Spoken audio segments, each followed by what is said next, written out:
Hello and welcome to another edition of Take Pride in Retirement. Matt McClure here with you, your host, your advisor, your friend, your pal, and your confidant.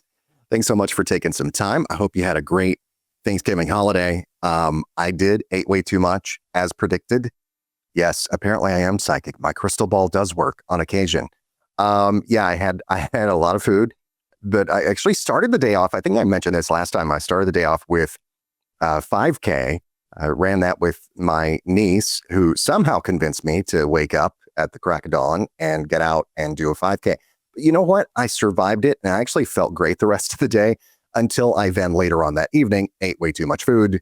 But I'm just glad I got the 5K in before all the food and not after. That's how I felt after the food, because I would not have been able to do that at that point. But I hope that whatever you did, whether you ran a 5K or a 10K or a marathon or whatever, or if you just sat around, watched a parade and had a bunch of turkey, I hope that it was great. I hope that you are enjoying your holiday season so far.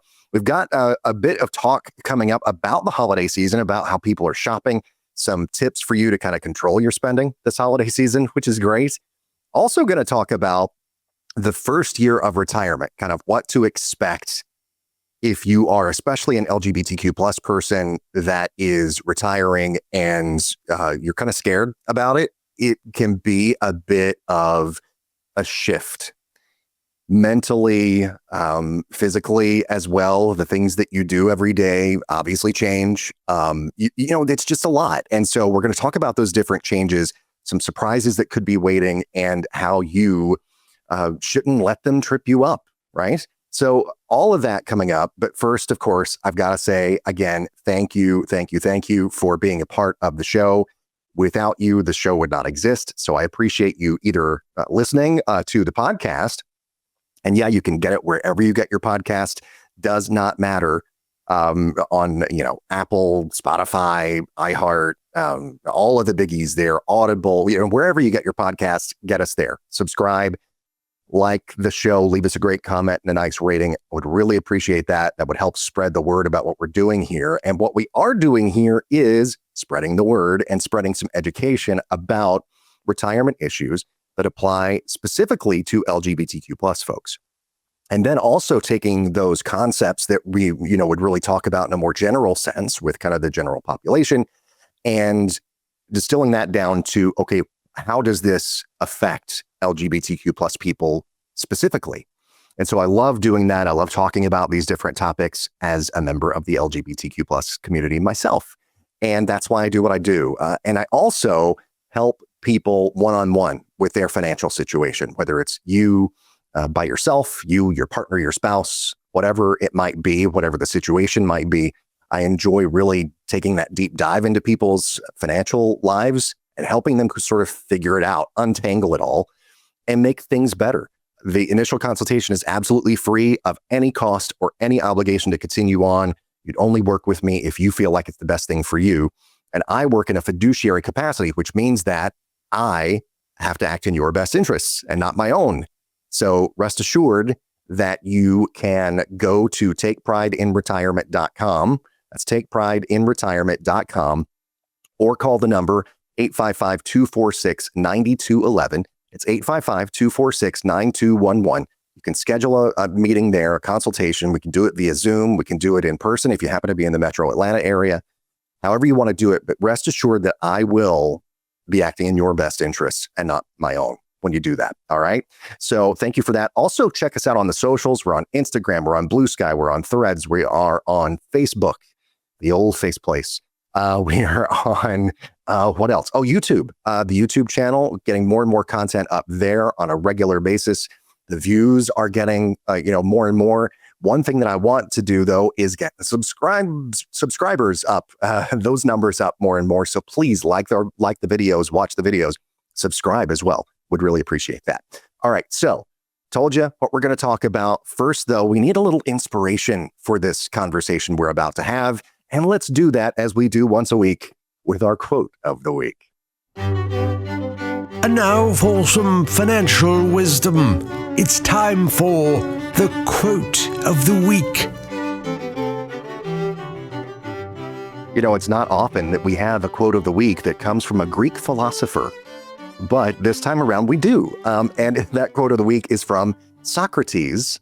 Yes, Socrates, who said this: "The secret of change is to focus all of your energy not on fighting the old, but on building the new." The secret of change is to focus all of your energy not on fighting the old, but on building the new. Wise words there from the philosopher Socrates. It really is true when we're talking about that, the subject that's going to be the main part of the show today, which is, how do you sort of make that transition, what to expect from, going from working all these years and all these decades to then finally being able to retire.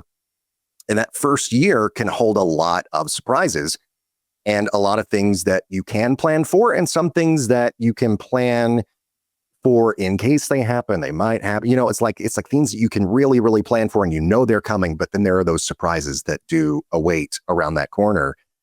And so what you got to do is that secret that Socrates was talking about there, and that is to really focus on the future, focus on the things that are coming up, not the things that have passed, right? Because in that first year, your work years would have passed. So, okay, let's not focus on that anymore. Well, I'm so, upset that things are not the way that they used to be.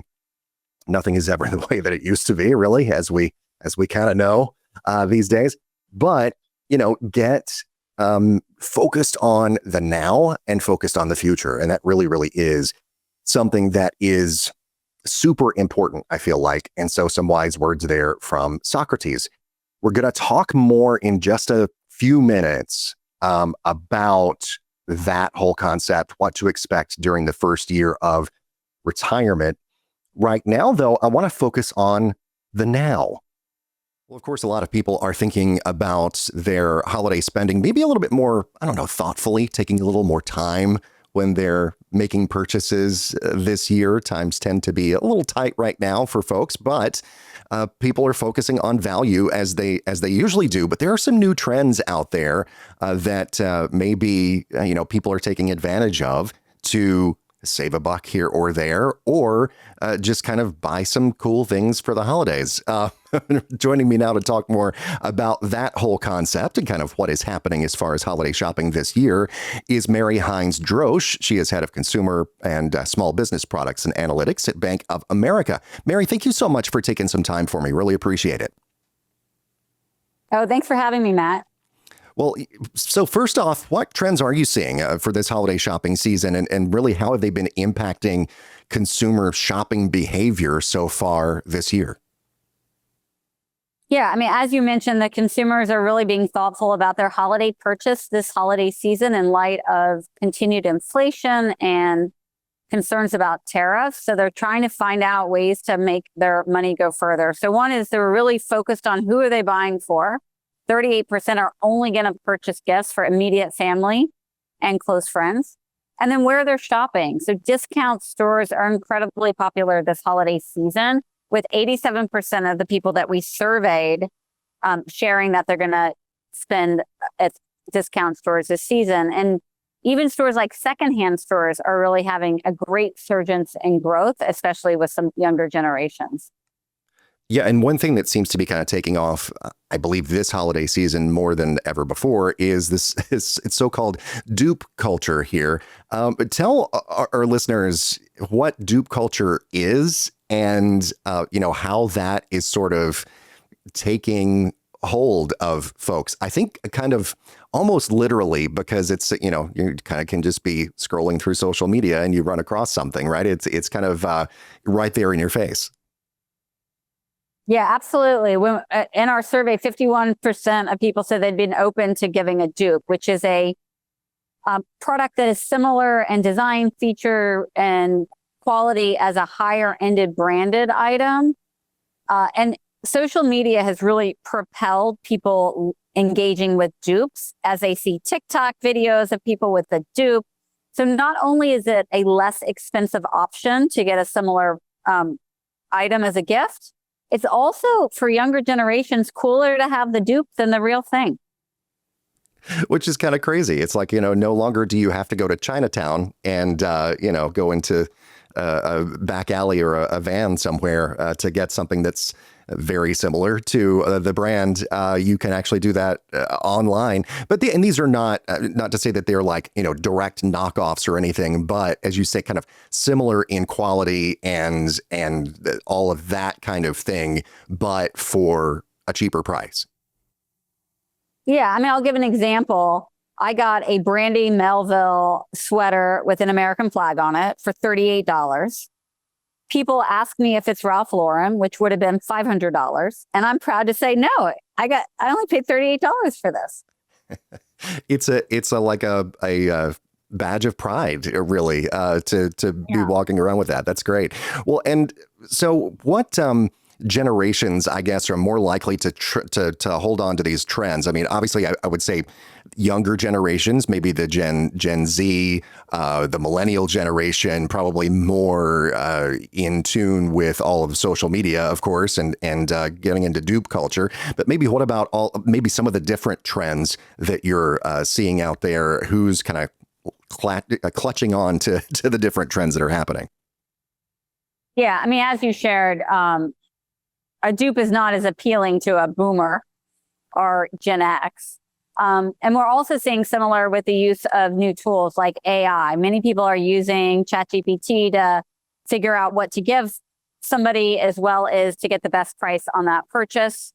You see that much more pronounced with younger generations. So 51% of people we surveyed plan on using AI for holiday spending. 71% of Gen Z and millennials plan on using it. And that's also what we're seeing in our data is secondhand stores. So buying something used is much more popular with younger generation than older generations. But I think it's important for the older generations, especially boomers, to know those gifts are very well received. So don't hesitate from buying a dupe or getting something secondhand for your grandchildren or younger friends. Yeah, definitely. Got to understand that sort of dynamic that they view it through different eyes. Definitely. And, speaking of all of the maybe going to secondhand stores and thrift stores, things like that. What are maybe some ways that people can manage their spending this holiday season? People are looking for deals and trying to pay more attention to their budgets maybe this year. But how can they actually do that in a practical way? Well, most important is to make a list, check it twice, and then stick to it. So figure out who are you buying for, how much do you want to spend, and then include all of the other things that go along with the holiday season. Food, wrapping paper, scotch tape, etc. And then it's really hard, but stick to it. And that's where things like warehouse stores where you can buy in bulk for things like food and stocking stuffers can really help you manage against that budget. Yeah, well, very good. Well, just about time for us to wrap things up here, but anything else that you wanted to touch on, Mary, that comes to mind that we haven't mentioned? It's really important that you use a rewards card when you make your spending this holiday season, because that can certainly help you use the rewards for additional gifts or to pay the bill when it comes in January. I always use my customized cash rewards card from Bank of America, which gives new clients 6% back in the category of their choice. I always do online shopping where I do my holiday spending, and I use that cash back to pay down the bill in January. Oh, so yeah, very, very smart options there. Well, Mary Hines Droesch is with Bank of America, head of consumer and small business products and analytics there at B of A. Thank you so much, Mary, for spending some time with me and talking about this. Really do appreciate it. Thank you. Happy holidays. And I want to take this opportunity to remind you, 855-246-9211 is the number to call, 855-246-9211. That's the number to dial if you would like a free, and it is free, absolutely 100% free, initial consultation with me about your financial situation, about your retirement plan, et cetera, et cetera. And you can also go to takeprideinretirement.com, takeprideinretirement.com. Click on the schedule a consultation button there on the upper right-hand part of the screen. Now, we are going to talk about, for the rest of the show, the whole concept of like what to expect in that first year of your retirement. Because, as I said earlier, surprises do lurk around that corner. You turn that corner from working to not working. Oh, there's a surprise there. And so don't let that surprise or those surprises really trip you up here. So I want to kind of dive in to the things that catch a lot of people off guard. There are emotional, financial, and lifestyle adjustments that need to happen that show up in that first year. And so, I'm working with a few clients now who are making that turn or have just made that turn, and it's surprising to a lot of people how that your everyday changes, and obviously like you sort of like that conceptually going in, but then you get into retirement and it's like, oh yeah, this is really different. And so there are challenges, there are joyous things as well, but there are things to overcome and things to be aware of. So we're going to talk about it. And, a lot of LGBTQ plus retirees sort of assume that when that work chapter closes, when that door shuts, the stress is going to just magically be lifted off your shoulders. But is that really the truth? Well, that first year, those first 12 months in retirement can really bring a lot of new challenges. But as I mentioned, those new opportunities. And for LGBTQ plus retirees, the first year can look a little bit different. A lot of us have navigated careers without those traditional safety nets that a lot of people may have experienced and taken for granted. Pensions, perhaps, spousal benefits, certainly, legally recognized relationships for most of our working lives. That certainly, has not been the case for me. That I was married in 2011, but most people up until 2015 in this country didn't have necessarily that legal recognition, at least not as far as marriage goes. So it really is essential to go into retirement prepared, also informed, which you're taking that step right now just by listening to the show, right? To be informed and be empowered. Like, take that knowledge that you learn and let that be what empowers you to go into retirement, and especially that first year, with confidence. So let's break down. These are the 5 biggest first year surprises and what they mean for the LGBTQ plus community. This is from a story that we ran across in AOL on the finance section of AOL.com, which, yes, AOL.com is still a thing. And they still do work. There's an article from AOL, for crying out loud. But also, the reason that I really wanted to do this topic this week was I was speaking with a client about this very thing. And, it was like, because he's getting prepared next year to retire, and just sort of in the run up to it, being just sort of in a little bit of worry mode, which is to be expected, right? I mean, you've been working your whole life. Now you're going to be not working. And have I prepared enough? Do I have enough to make it? All of these things. So that's the thing, is we can look at what we know and we can look at the unknowns and we can prepare in that way. Okay. So that's the reason that I wanted to do this.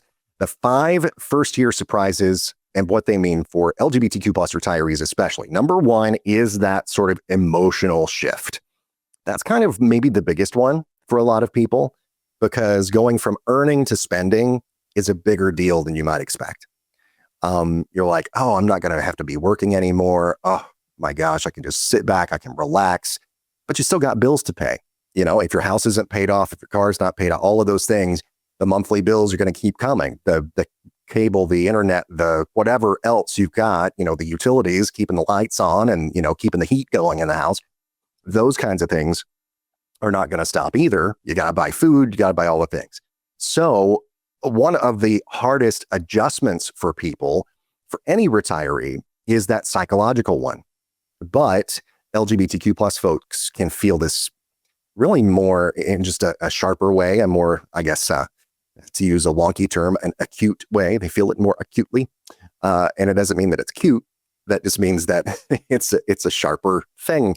And so, after decades of hard work, financial security, often without maybe even equal pay protections and things like that, benefits, supportive workplaces that may or may not have been there for you, it can feel really unsettling to switch from that saving to spending. You may feel kind of a little bit of guilt when you tap into your accounts because you've been putting into them for so long, for so many years.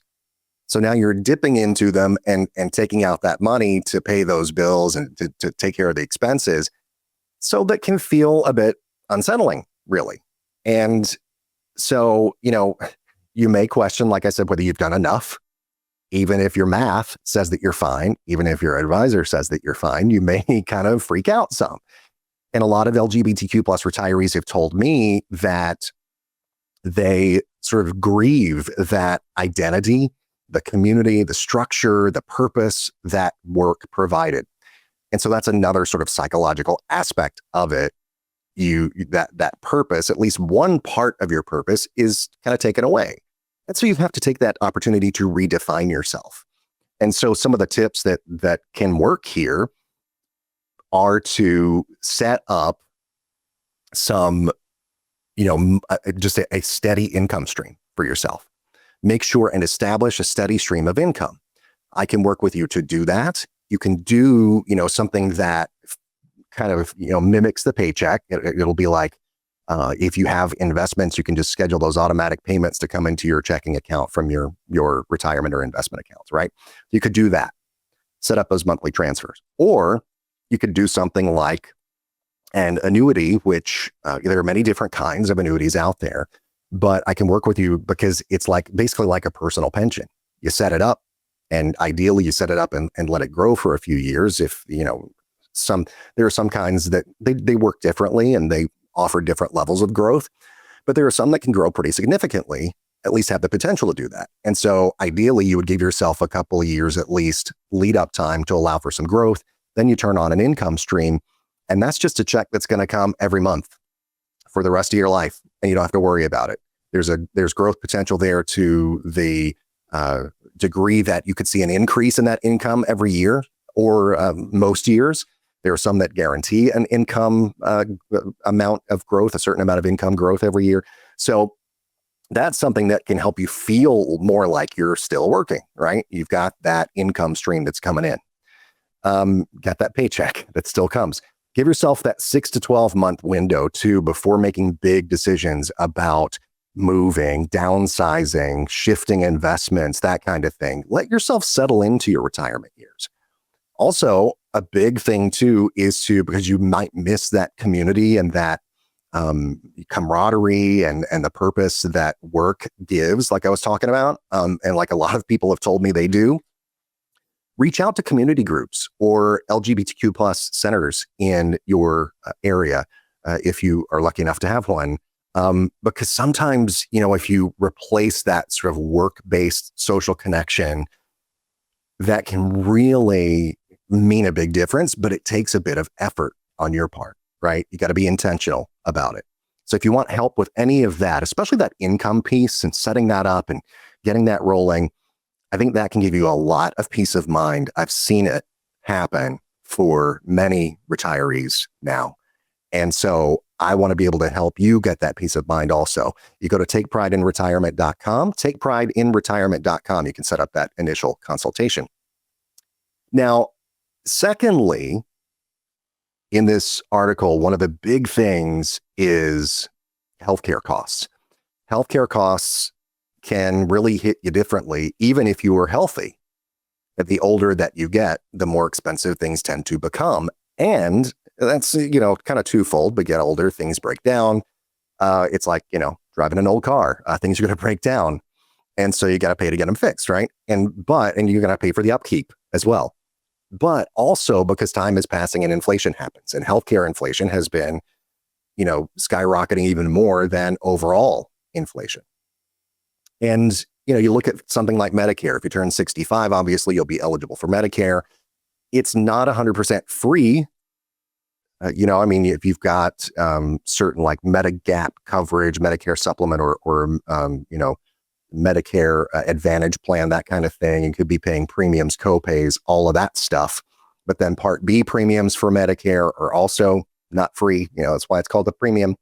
And so a lot of LGBTQ plus retirees that I work with maybe underestimate how much their healthcare is going to cost, how complicated that whole process is, especially in year one, because maybe they've had that workplace coverage for so long, making that transition. And then, if you haven't turned 65 yet, and you're going on one of the ACA, the Affordable Care Act plans, then those, we've still got, it's up in the air about these subsidies, the Obamacare subsidies. Are they going to actually be renewed or not? Are they going to let them expire, as was passed in that so-called One Big Beautiful Bill a few months ago?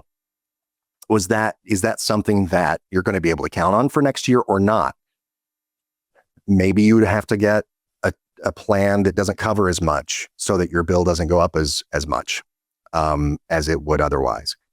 A lot of people are going to be hurting when it comes to those monthly premiums for their healthcare plans unless something is done.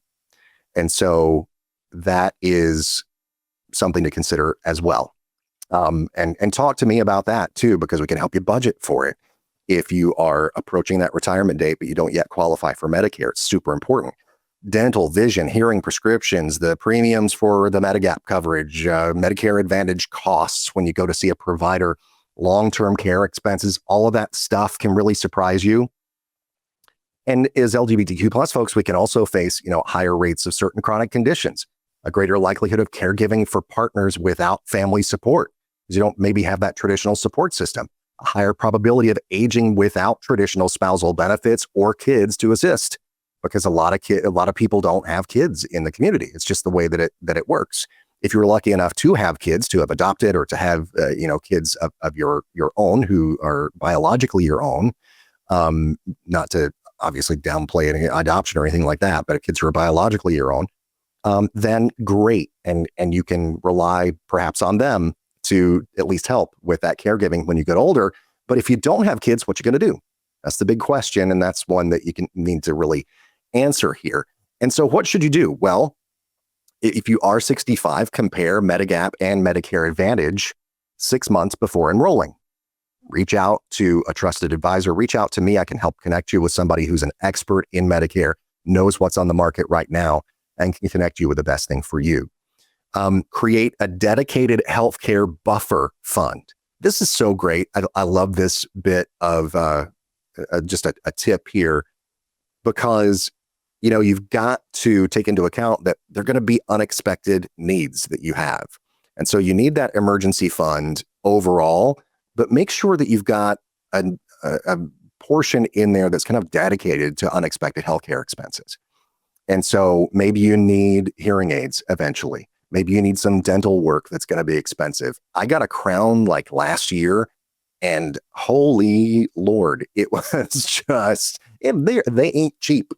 So you got to plan for it. You got to have a plan. You got to have that healthcare savings there on the side. And maybe even if you've had a high deductible plan, you have a health savings account, you can take that with you and maybe work on, before you retire, building that up. So you've got that health savings account that you take with you, that you've got funds in that you can use for expenses, and that will be, something that's tax-free that you can spend on your healthcare. So that's something to think about as well.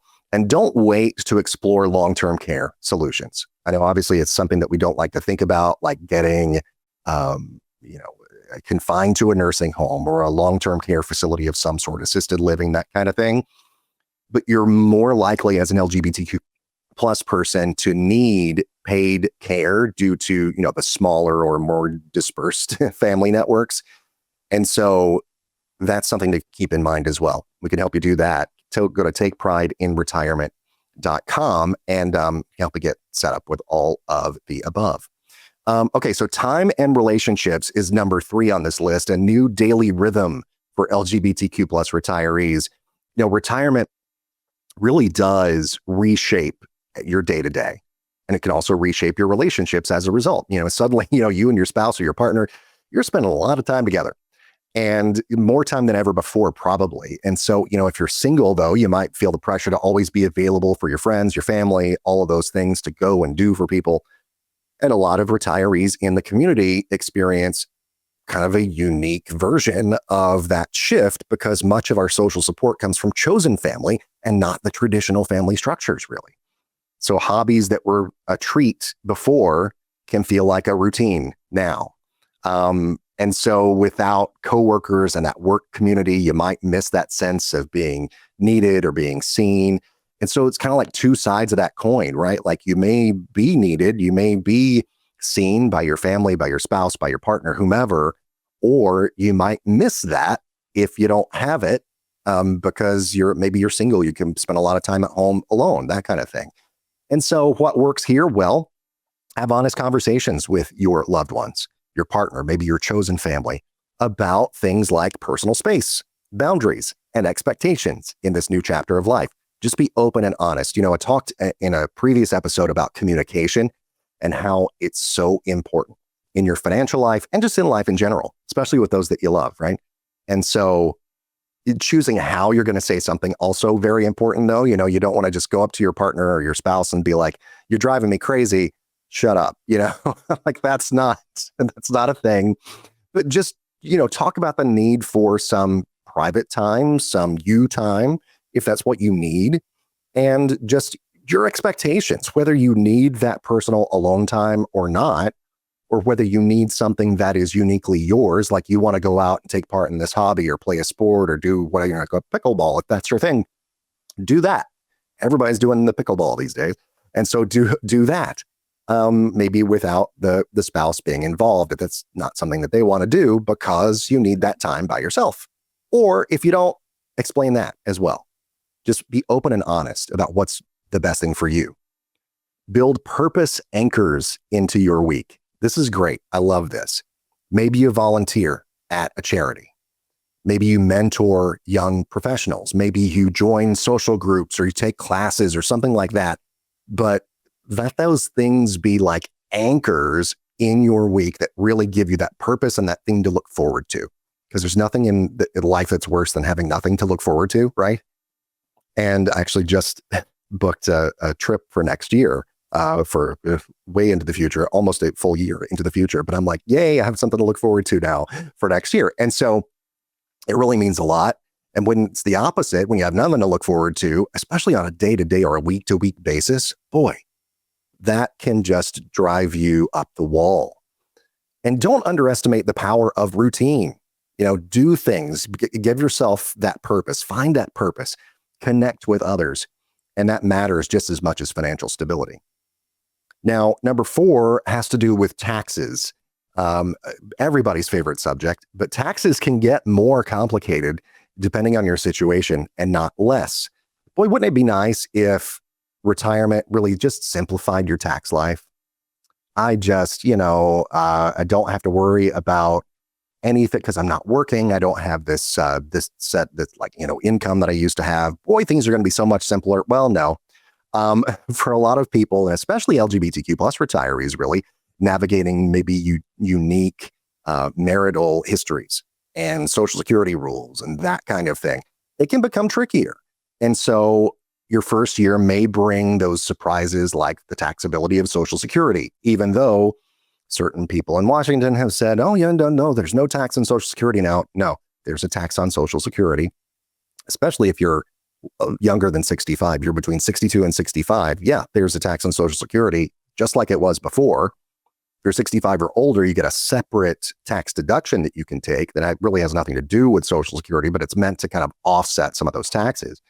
But Social Security, yeah, it's taxable. So bear that in mind. Withdrawals from IRAs, 401ks, those can maybe push you into a tax bracket that's higher than you anticipated. Lump sum pension payouts or investment sales trigger big tax bills a lot of the time as well. Moving to a state with different tax laws. If you decide to relocate in your retirement, you got to make sure that you know what the tax laws are in that particular state. So understand you need to have 3 tax buckets. We talked about this on the show before. So look back through the archives of Take Pride in Retirement. If you just search the word tax in the podcast feed or on the website, you can get all of them there at takeprideinretirement.com. You can see the 3 tax buckets. We talked about that in an episode or maybe 2. Taxable, tax deferred, and tax free. Go back and listen to that. There'll be a quiz later on. Coordinate withdrawals to minimize lifetime taxes. Think about a Roth conversion as well before you, especially a couple of years before you turn 73. because, you want to make sure and take care of all of that before you have to do any RMDs, which are your required minimum distributions from those taxable accounts. Roth conversions, completely tax-free on the back end. You got to pay the taxes now because it'll be coming from a tax-deferred account going into a Roth, but you pay the taxes now, and down the road, when inevitably taxes are going to have to go up at some point because of, national debt, which is, I don't know, over $38 trillion now, I think, which is insane. Taxes are going to have to go up at some point in the future. Don't know when that's going to be, but you're going to want to plan ahead of time so that when that does happen, you at least have a portion of your retirement income that's not affected by it, right? And so consider also legal protections in a new place that you might want to move to as well, if you're thinking about that relocation piece that we were talking about. And one more thing here, number 5, your spending in retirement in that first year, it might drop, but it might not. It might increase in that first year. There's this old sort of rule about needing 70 to 80% of your working income in retirement, and that being enough because your spending goes down. You're not commuting into work and you're not doing all the things. But that's often wrong, I feel like, these days, especially because of a couple of things. So many of us are working from home anyway, still, even, post-pandemic era here. We're still working from home. And so you don't have those commuting costs and all the things that people used to have. So if that's you, that could be a situation. But also, your first year of retirement, whoever you are, LGBTQ plus or not, you are probably going to want to go and do. As the first year of what we call your go-go years, you get your go-go years early in retirement when you're able to go and do, and you've got that energy and you're doing well. Then you've got your slow-go years in the middle. You start slowing down. You don't travel maybe as much. You stick closer to home.